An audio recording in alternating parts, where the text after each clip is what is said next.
সরাসরি স্ক্রিনে তোমরা অষ্টম শ্রেণীর সেকেন্ড সামারি অর্থাৎ দ্বিতীয় পর্যায়ক্রমিক মূল্যায়নের বাংলার কোশ্চেনটা দেখতে পাচ্ছ। ফুল মার্কস তোমাদের রয়েছে 50, সময় তোমাদের রয়েছে 1 ঘন্টা 30 মিনিট।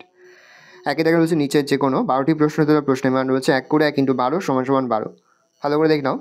প্রথম, ইচ্ছে হলে চড়ুই পাখি ঘর ছেড়ে চলে যেতে পারে পালেদের বসেদের বাড়ি। একটি চড়ুই পাখি কবিতাটি লিখেছেন তারাপদ রায়।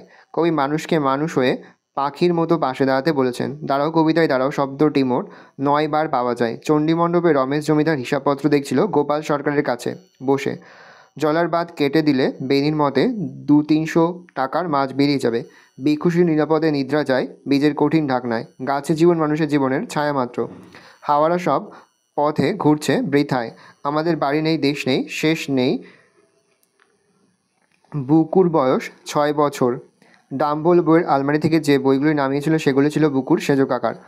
আর ওরা বেরোবার সঙ্গে সঙ্গেই বুকুর মা রণচণ্ডী। গড়াই নদীর তীরে কুটিরখানি লতা পাতা ফুল মায়ায় রয়েছে ঘিরে। এখনও তারা বোঝেনি হেতায় মানুষ বসত করে। দুয়ে দেখে রয়েছে নিচের 2টি বা 3টি বাক্য উত্তর দাও। যে কোনো 12টি প্রশ্নের মান 1 করে 1 × 2 = 2। সকাল থেকে কবির কার কথা মনে পড়ছে? দাঁড়াও কবিতাটি কোন কাব্যগ্রন্থ থেকে নেওয়া হয়েছে? কবিতায় চড়ুই পাখিটিকে কোথায় বাসা বাঁধতে দেখা যায়? দাঁড়াও কবিতায় কবি কাকে মানুষের পাশে দাঁড়াতে বলেছেন? গ্রামের একমাত্র ভরসা কী ছিল?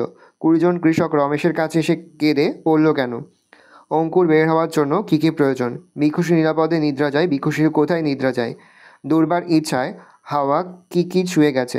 মাছ তুলে দ্বীপ জলে কেন? বুকু আর বুকুর সেজো খুড়িমা অতিথিদের জন্য কী কী খাবার নিয়ে আসে? বুকু কোন স্কুলে ভর্তি হয়েছিল? বুকুর মার কী কেনা ছিল? দুঃপ্রহর শব্দের অর্থ কী? জলসিঁড়িটির পাশে ঘাসে কী দেখা যায়? অব্যয় কাকে বলে? প্রশ্নবোধক বাক্য কাকে বলে? উদাহরণ দাও। তিনি দেখা রয়েছে কম বেশি 60টি শব্দের নিচে যে কোনো 7টি প্রশ্নের মান 3 করে 3 × 7 = 21। ভালো করে দেখো প্রশ্নগুলো। পরে হচ্ছে পত্র রচনা করে যে কোনো একটি প্রশ্নের মান 5। তোমার এলাকার ঐতিহ্যবাহী পুরনো গ্রন্থাগারটি উপযুক্ত রক্ষণাবেক্ষণের অভাব রয়েছে। এ বিষয়ে সংশ্লিষ্ট কর্তৃপক্ষের দৃষ্টি আকর্ষণ করার লক্ষ্যে সংবাদপত্র সম্পাদকের কাছে একটি পত্র লেখো।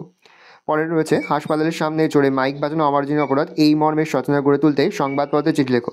ভালো করে দেখে নাও। এই রয়েছে টোটাল তোমাদের সেকেন্ড সামারি অর্থাৎ দ্বিতীয় পর্যায়ক্রমিক মূল্যায়নের অষ্টম শ্রেণীর বাংলার কোশ্চেন পেপার। ভালো করে দেখে নাও কোশ্চেন পেপারটা।